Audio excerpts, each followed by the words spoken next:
Hello and welcome to study 24 HR। तो स्वागत है एक बार फिर से आप सभी का हमारे करंट अफेयर्स के सेशन में।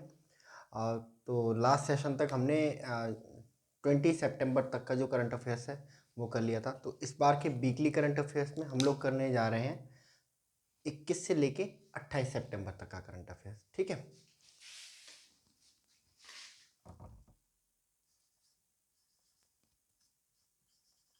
वीकली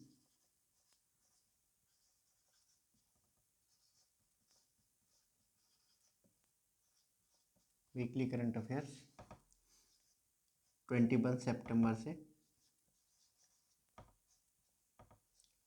28 सितंबर तक।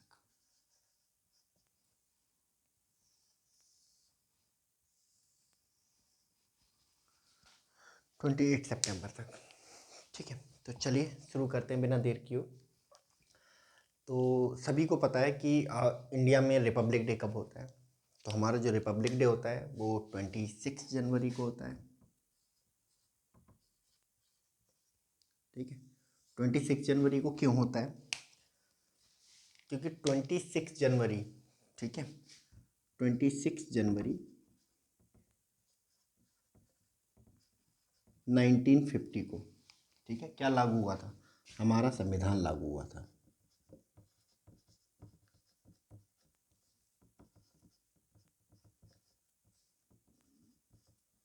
ठीक है, हमारा जो कॉन्स्टिट्यूशन ऑफ इंडिया है उसे लागू किया गया। पहले अंग्रेज़ों के द्वारा डोमिनेटेड थे, फिर आज़ादी के बाद 15 अगस्त 1947 से 1950 तक हम टेम्प्रोरी कुछ ब्रिटिश रेगुलेशंस पर चले हैं। 1950 26 जनवरी 1950 को हमारा फुल फ्लेजेडली हमारा कानून, हमारा संविधान लागू हुआ। इसीलिए हम हर 26 जनवरी को किसके रूप में मनाते हैं? गणतंत्र दिवस के रूप में मनाते हैं। ठीक है, तो गणतंत्र दिवस पे हमने एक परंपरा बनाई है कि हर साल गणतंत्र दिवस पर यानी कि 26 जनवरी को हम एक मेहमान को, विदेशी मेहमान को अपने यहाँ एज ए चीफ गेस्ट आमंत्रित करते हैं, उन्हें बुलाया जाता है। और वो चीफ गेस्ट किसी ना किसी देश के हेड ऑफ स्टेट होते हैं, प्रधानमंत्री होते हैं या राष्ट्रपति होते हैं। ठीक है, तो इस साल भी ये परंपरा को अपनाया गया है। तो इस साल किस देश के राष्ट्रपति को या राष्ट्राध्यक्ष को बुलाया गया है, आमंत्रित किया गया है हमारे गणतंत्र दिवस में एज ए मुख्य अतिथि? ठीक है,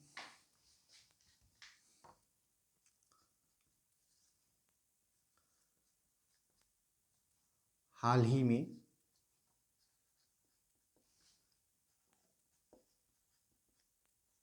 किस देश के राष्ट्राध्यक्ष को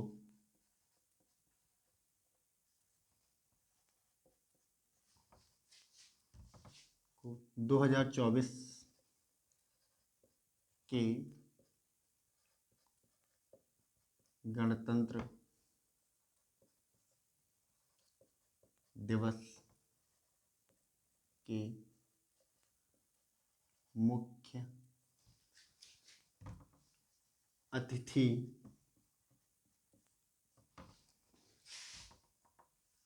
के रूप में आमंत्रित किया गया है?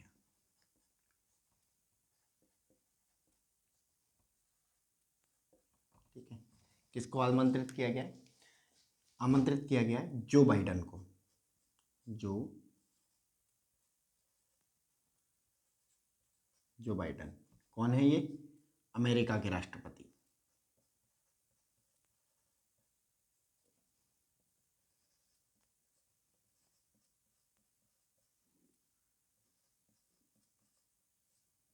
ठीक है, तो अमेरिका के राष्ट्रपति को इस साल जो हमारा 2024 में गणतंत्र दिवस होने वाला है इसके मुख्य अतिथि के रूप में आमंत्रित किया गया है। ठीक है, तो इसको याद रखेंगे आप लोग।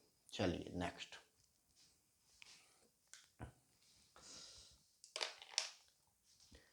ठीक है, अभी हाल ही में एक जगह है नागोर्नो काराबाख, बड़ी ही प्रचलित रही है।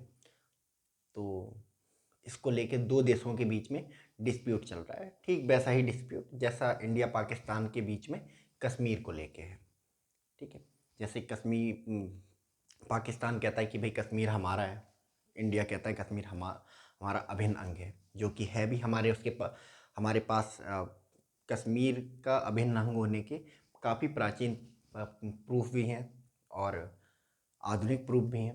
है, जैसे हमारे पास प्राचीन प्रूफ क्या है, कश्मीर किसके नाम पर, महर्षि कश्यप के नाम पर जिस जगह का नाम पड़ा वो कश्मीर।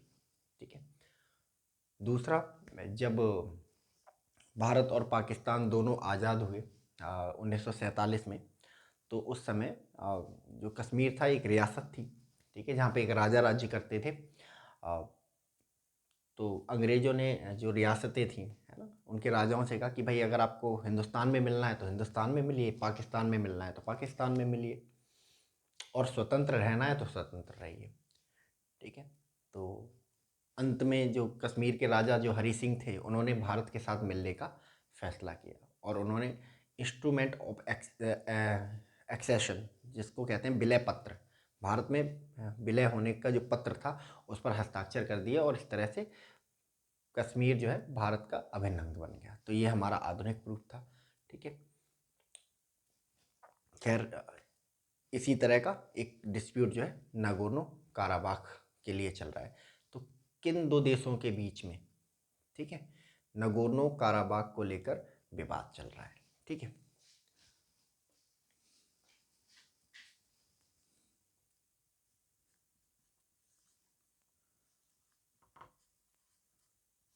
हाल ही में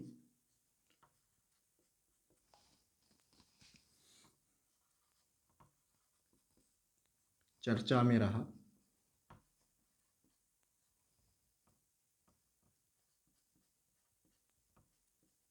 नागोर्नो काराबाख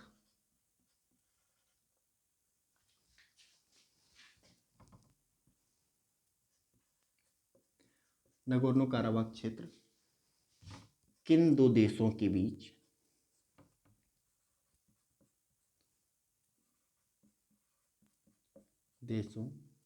के मध्य मध्य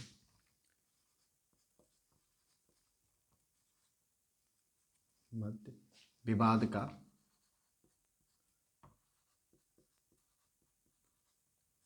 विषय है। ठीक है, जिस कारण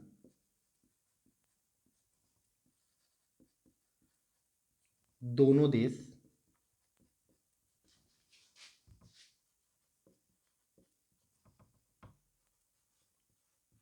युद्धरत हैं। तो कौन है, कौन से दो देश हैं? तो ये जो देश हैं, आर्मेनिया,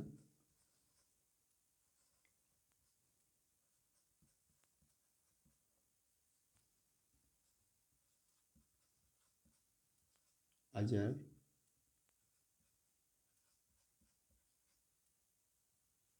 आर्मेनिया अजरबैजान। ठीक है, तो आर्मेनिया अजरबैजान दो देश हैं जिनके बीच में जो नागोर्नो काराबाख है वो एक विवाद का विषय है और इसकी वजह से अभी हाल ही में लड़ाई चल रही है। तो आर्मेनिया और अजरबैजान की अगर हम बात करें तो ये जो सेंट्रल एशिया है, ठीक है, उसके थोड़े से वेस्ट में अवस्थित देश हैं। ठीक है, 1991 में ये दोनों देश स्वतंत्र देश बने, आज़ाद देश बने। इससे पहले ये जो देश थे, रूस यानी कि जिसे पहले यूएसएसआर कहा जाता था, उसका हिस्सा थे। ठीक है, तो जब आर्मेनिया और अजरबैजान दोनों स्वतंत्र देश बने तो नगोर्नो काराबाख को लेके इतना टेंशन्स नहीं थी दोनों देशों के बीच में। लेकिन जैसे ही मतलब इन दोनों देशों को पता चला कि भाई नगोर्नो काराबाख तो अपने गैस रिजर्व के लिए, ठीक है, एक बड़ा क्षेत्र बन के उभरेगा और भी यहाँ पर कॉपर, निकेल, कोबाल्ट वगैरह जैसी माइंस भी पाई जाती हैं।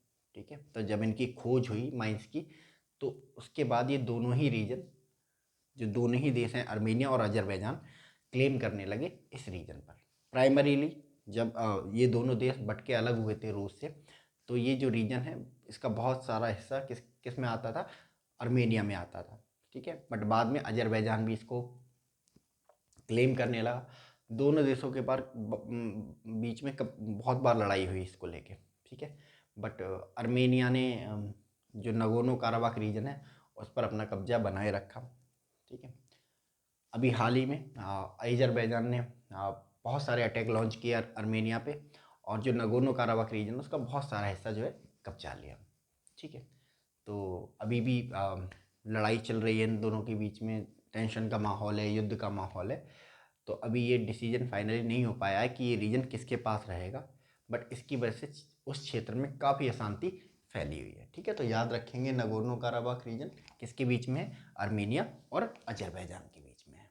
चलिए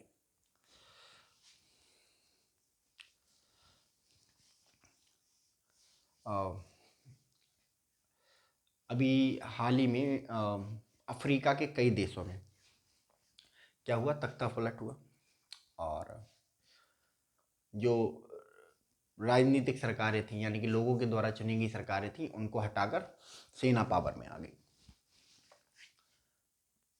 तो जो अफ्रीकन जो रीजन है उसमें काफ़ी माहौल टेंस हो गया। जो डेमोक्रेसी को चाहने वाले जो देश हैं वो प्लान करने लगे कि भाई हम इन देशों पर अटैक करेंगे और इनमें दोबारा से एक लोकतंत्र की स्थापना करेंगे, ठीक है।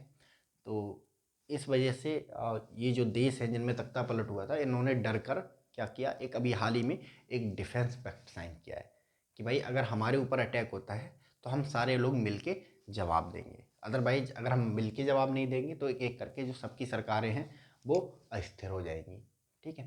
तो कौन से वो तीन अफ्रीकन कंट्रीज हैं जिन्होंने एक डिफेंस एग्रीमेंट अभी हाल ही में साइन किया है, जिसके अंतर्गत वो सारे देश मिलके एक दूसरे की रक्षा करेंगे किसी दूसरे मुल्क से होने वाले अटैक से, ठीक है।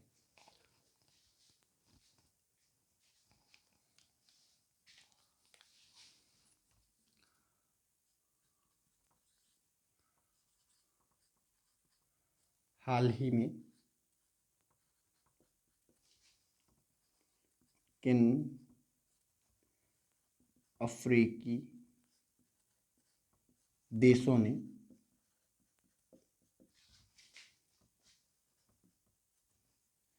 एक दूसरे की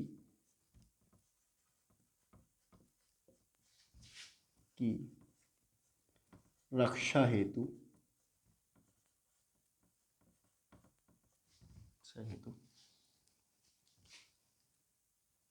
एक सामरिक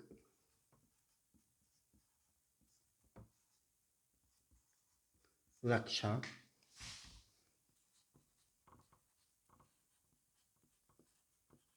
समझौते पर हस्ताक्षर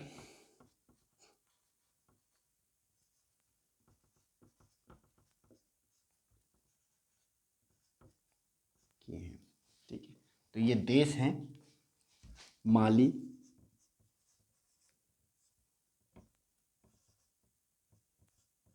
बुर्किना फासो,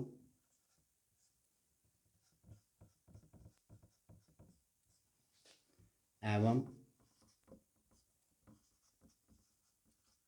नाइजर, ठीक है। तो इन तीन देशों ने मिलके क्या किया है, एक रक्षा समझौता साइन किया है जिसमें युद्ध की स्थिति में ये तीनों देश मिलकर एक दूसरे की सहायता करेंगे और एक देश पर अटैक दूसरे देश पर अटैक माना जाएगा, ठीक है।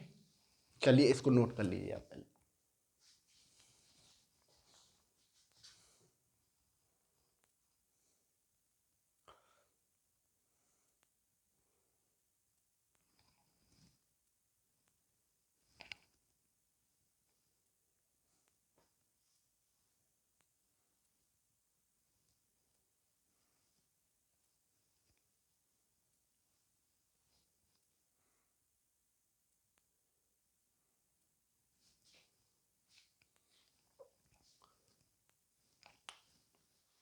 चलिए next.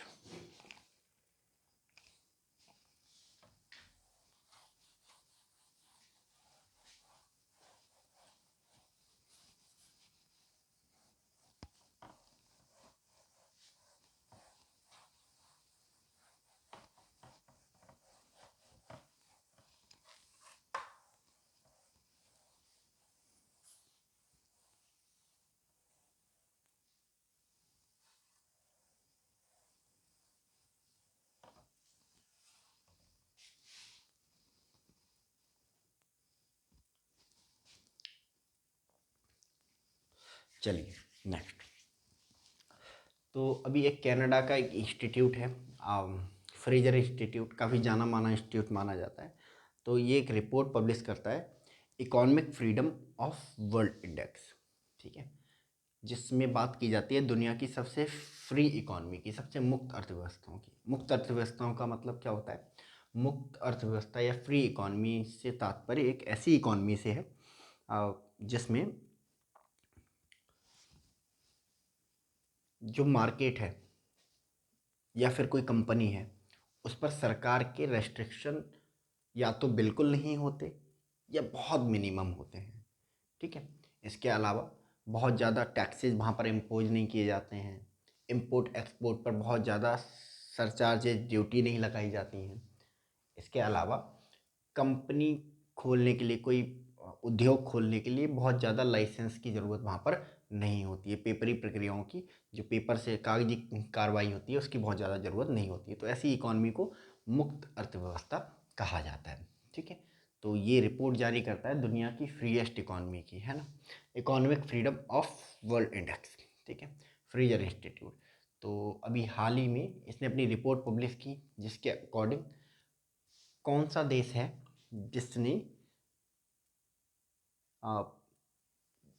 Economic freedom of world index में टॉप रैंक हासिल की है, नंबर 1 रैंक हासिल किया, और इसी के साथ वो दुनिया का सबसे फ्रीएस्ट कंट्री बन गया है, वर्ल्ड फ्रीएस्ट कंट्री, ठीक है, या वर्ल्ड फ्रीएस्ट इकोनॉमी। तो कौन सा नाम है?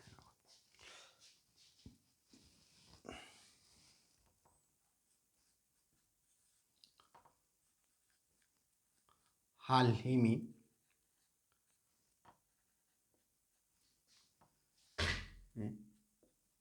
फ्रेजर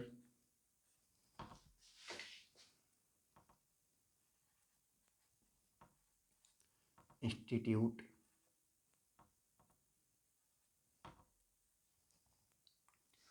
द्वारा प्रकाशित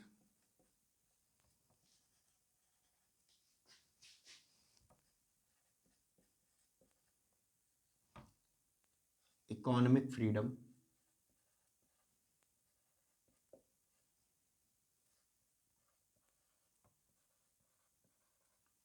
ऑफ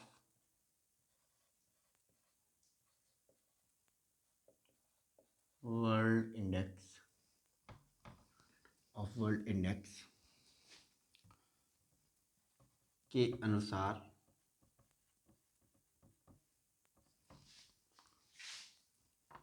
कौन सा देश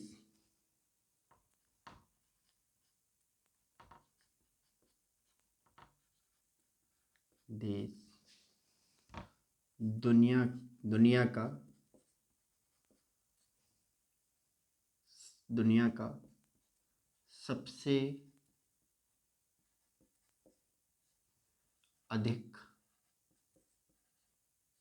अधिक मुख्य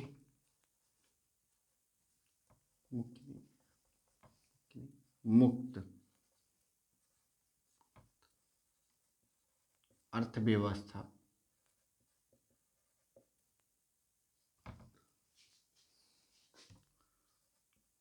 वाला देश बन गया है।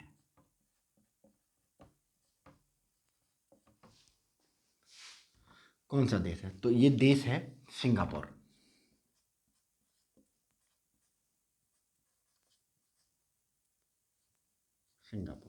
ठीक है, सबसे अधिक मुक्त अर्थव्यवस्था वाला देश बन गया है, इसका नाम सिंगापुर है, ठीक है।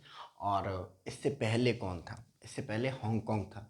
हांगकांग, जब से ये रिपोर्ट पब्लिश हो रही है, लगभग तब से दुनिया का सबसे मुक्त अर्थव्यवस्था वाला देश बना हुआ है, लगभग 53 सालों से, ठीक है। तो सिंगापुर ने 53 सालों बाद जो हांगकांग है उसको दुनिया की सबसे मुक्त अर्थव्यवस्था वाले खिताब से क्या किया है? रिप्लेस किया है, ठीक है। तो इससे पहले कौन था? हांगकांग, ठीक है। अभी कौन है? सिंगापुर, ठीक है। तो कौन है? फ्रेजर इंस्टीट्यूट द्वारा प्रकाशित economic freedom of world index के अनुसार सबसे अधिक मुक्त अर्थव्यवस्था वाला देश सिंगापुर, ठीक है, याद रखेंगे। चलिए,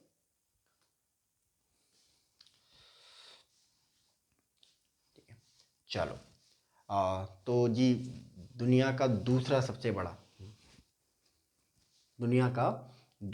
बड़ा जो हिंदू टेम्पल है वो अब बन के तैयार हो गया है। तो ये दुनिया का जो दूसरा सबसे बड़ा हिंदू टेम्पल है वो किस देश में किस जगह पर बन रहा है, ठीक है, तो जान लेते हैं इसको।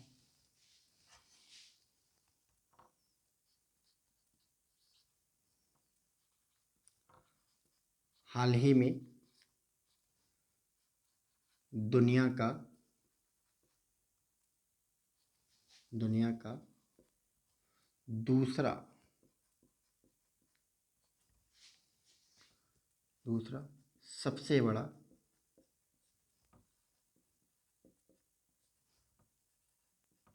हिंदू मंदिर किस स्थान पर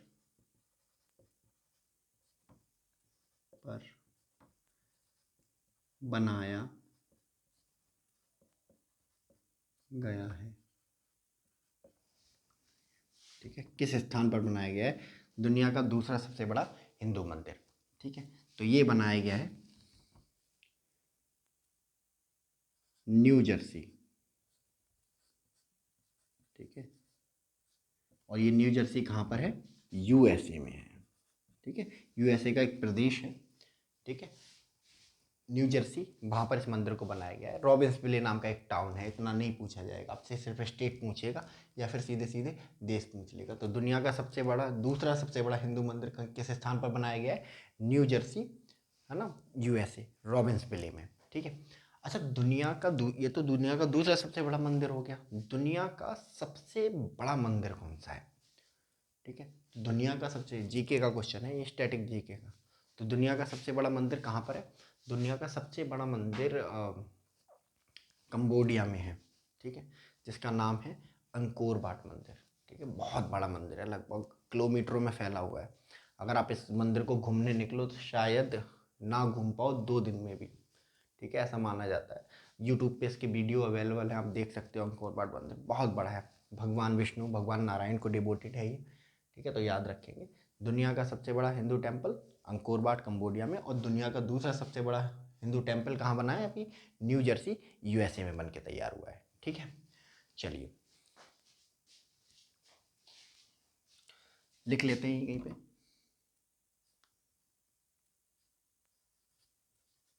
दुनिया का सबसे बड़ा हिंदू मंदिर,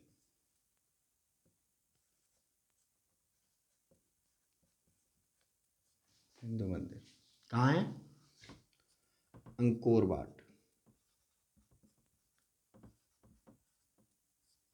और ये कहाँ है, कंबोडिया में,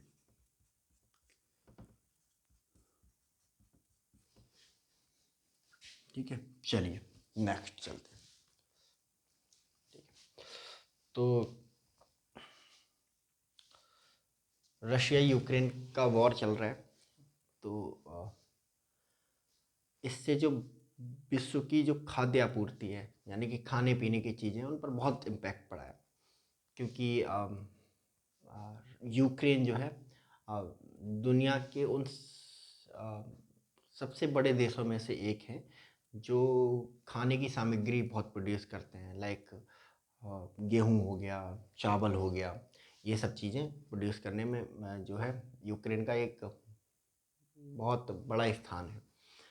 तो रशिया यूक्रेन वॉर की वजह से ये जो प्रोडक्शन है वो हो नहीं पा रहा है, जिसकी वजह से पूरी दुनिया में क्या है, जो हमारी फूड ग्रेन्स हैं, ठीक है, जो हमारा अनाज है उसकी शॉर्टेज हो रही है, ठीक है? इसके अलावा अ, इंडिया इंडिया भी एक बहुत बड़ा प्रोड्यूसर है, लगभग चाइना के बाद नंबर 2 पोजीशन पे आता है, ठीक है, तो वो लोगों ने अनुमान लगाया था कि चलो यूक्रेन युद्ध का इतना तो फ़ायदा होगा रशिया यूक्रेन वॉर का, कि जो भारत की जो अनाज है वो पूरी दुनिया में बिकेगा, मोनोपोली बन जाएगी, ठीक है।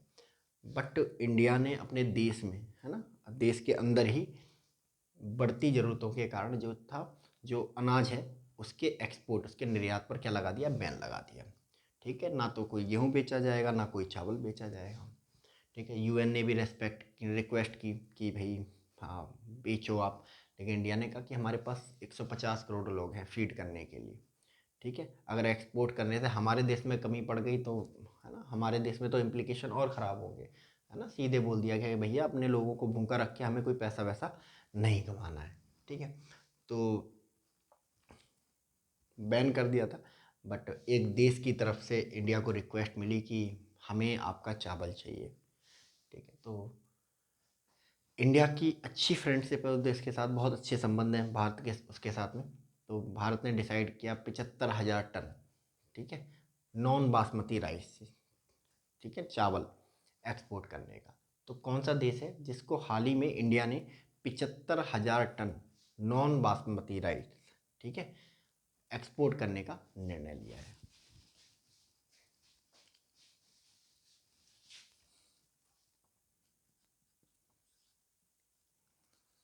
हाल ही में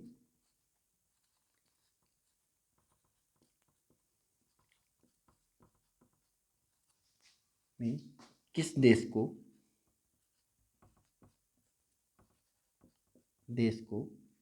भारत ने 75,000 टन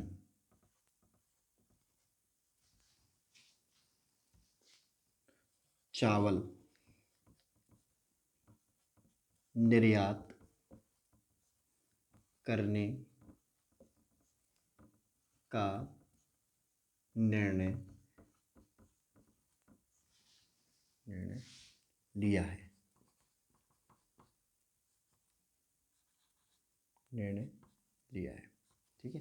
कौन सा देश है जिसको 75,000 टन जो चावल है वो निर्यात करने का निर्णय लिया है? तो ये देश है संयुक्त अरब अमीरात। ठीक है, U A E, United Arab अमीरात। ठीक है, तो यूनाइटेड अरब अमीरात को इंडिया ने लगभग 75,000 टन चावल निर्यात करने का जो है निर्णय लिया है। ठीक है, चलिए इसको नोट कर लीजिए आप।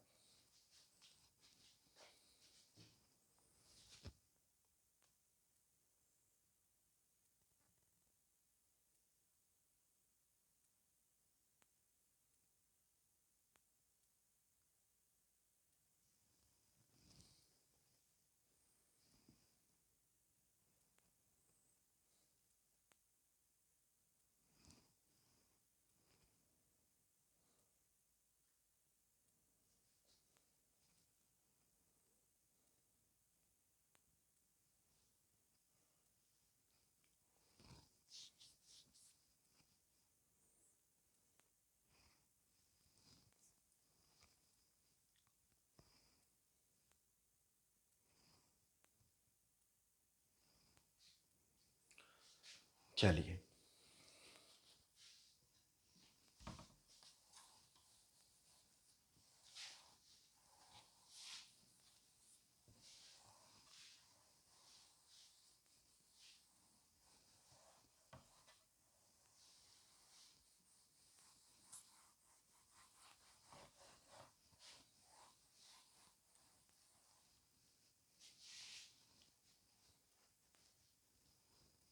चलिए।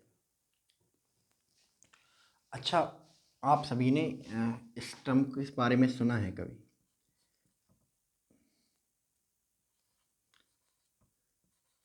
ठीक है, इसको बोला जाता है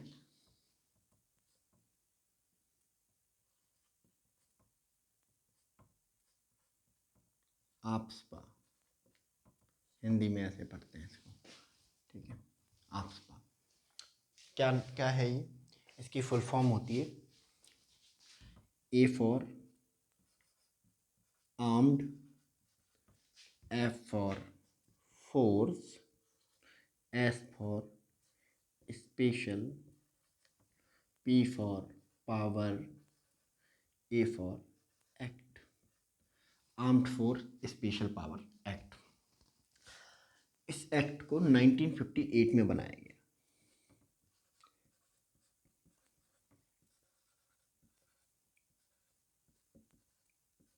1958 1958 में इस एक्ट को इंट्रोड्यूस किया गया।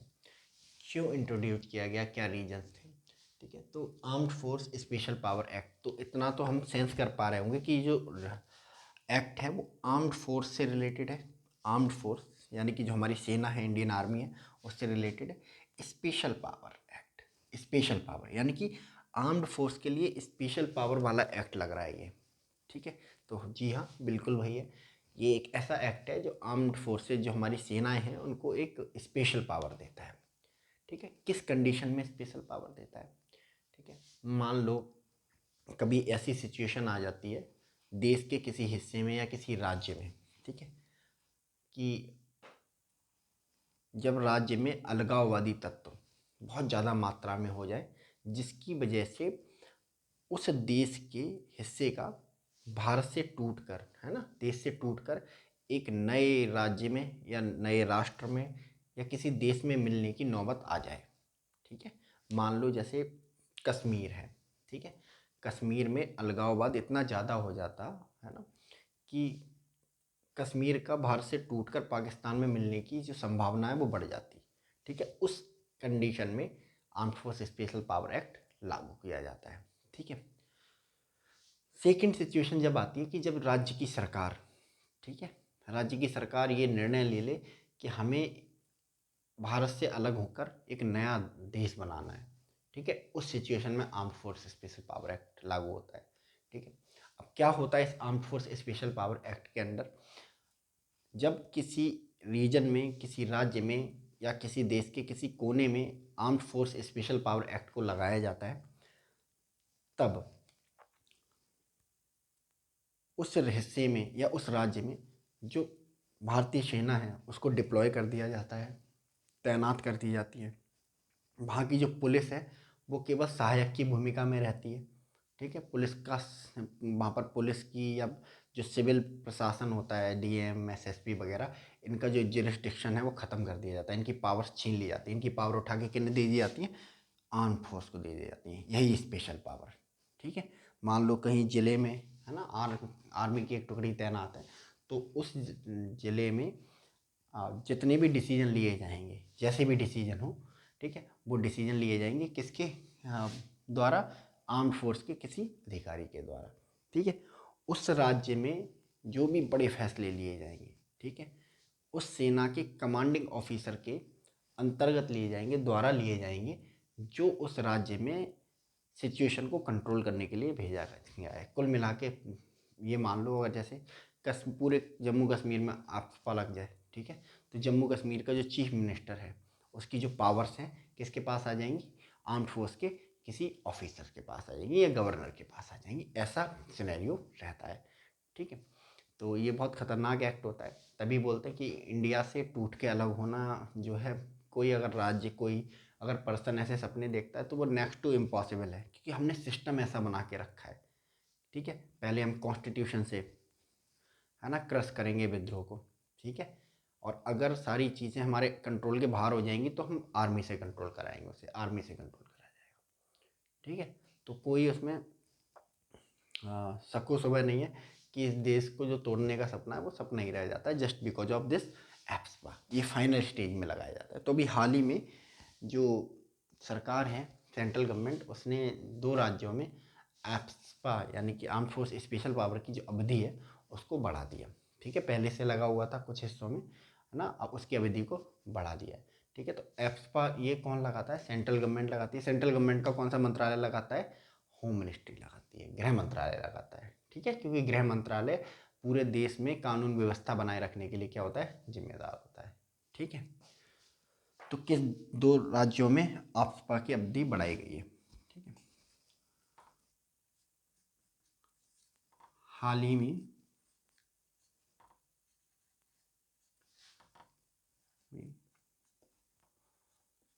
किन 2 राज्यों में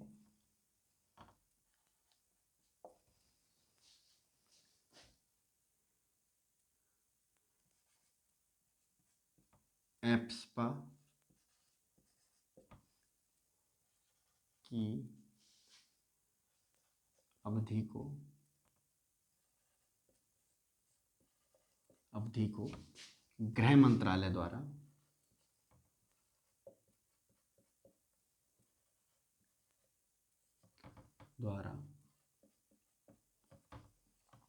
बढ़ाया गया है।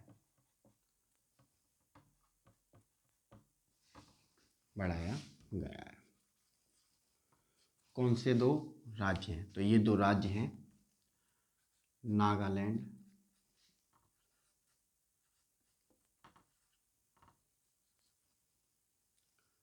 और अरुणाचल प्रदेश।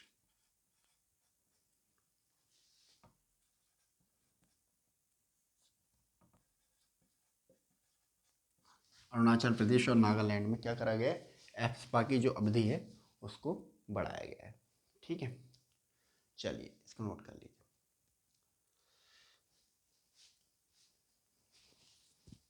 चलिए ठीक है, तो इस सेशन में हम लोग इतना ही रखते हैं। बाकी का जो हम है नेक्स्ट सेशन में कवर करेंगे। तब तक आप लोग मन लगा के पढ़ाई करिए और अपना ध्यान रखिए। Thank you so much. God bless you all.